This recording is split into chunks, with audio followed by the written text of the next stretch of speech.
있겠습니다.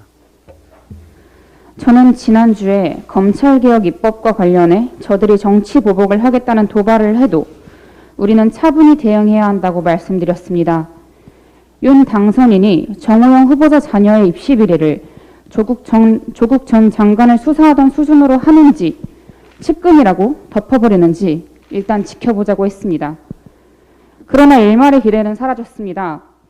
윤 당선인이 입만 열면 외치던 공정과 정의가 실종되었습니다. 윤 당선인은 부정의 팩트가 확실히 있어야 하지 않느냐며 임명을 강행하겠다는 의지를 굽히지 않고 있습니다.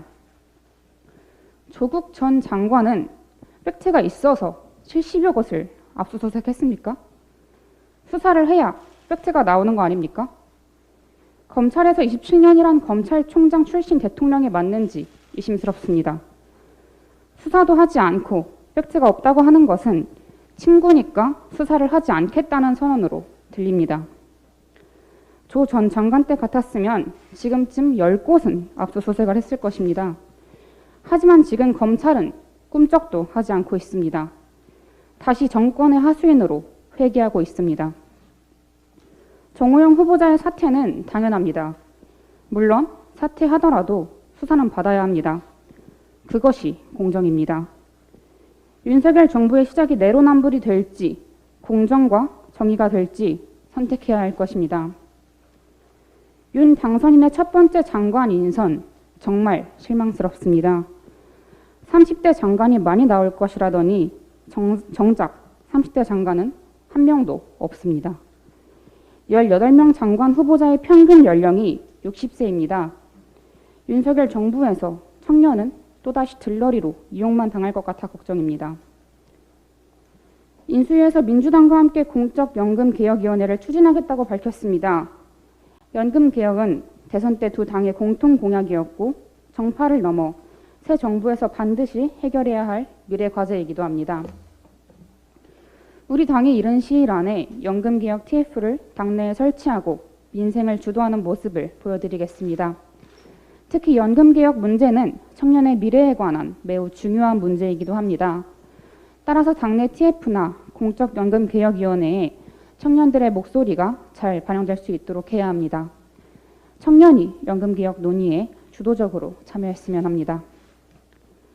오늘부터 마스크를 제외한 거의 모든 방역 조치가 해제됩니다. 국민 여러분 정말 고생 많으셨습니다. 하지만 우리가 해야 할 중요한 일이 남았습니다. 소상공인 자영업자를 비롯한 코로나19 피해 지원 문제입니다. 50조 원 손실보상은 대선 때 두 당의 공통 공약이었습니다.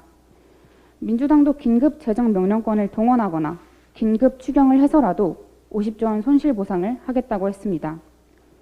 윤 당선인은 선거 때 약속한 것처럼 50조 원의 재원을 만들어 손실보상을 빠르게 추진해야 합니다.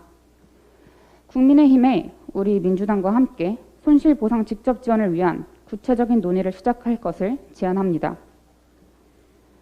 정치교체를 위한 또 하나의 과제가 혁신공천이고 혁신공천의 핵심은 새로운 가치와 신념을 가진 청년과 여성을 더 많이 공천하는 것입니다. 그런데 지금 청년과 여성 신청자가 많지 않은 것 같아 걱정입니다. 청년 여성 30% 공천은 우리 당이 세운 원칙입니다. 이 원칙은 가만히 앉아 30%가 신청하길 기다리라는 것이 아니라 시도당이 책임지고 청년과 여성 후보를 발굴하라는 뜻입니다. 신청자가 없는데 어떡하느냐는 말은 변명에 지나지 않습니다. 시도당에서는 좀 더 적극적으로 청년과 여성 후보자를 발굴해 주십시오. 당에서는 이 목표를 채울 수 있는 현실적인 방안을 만들어 보고해 주시기 바랍니다.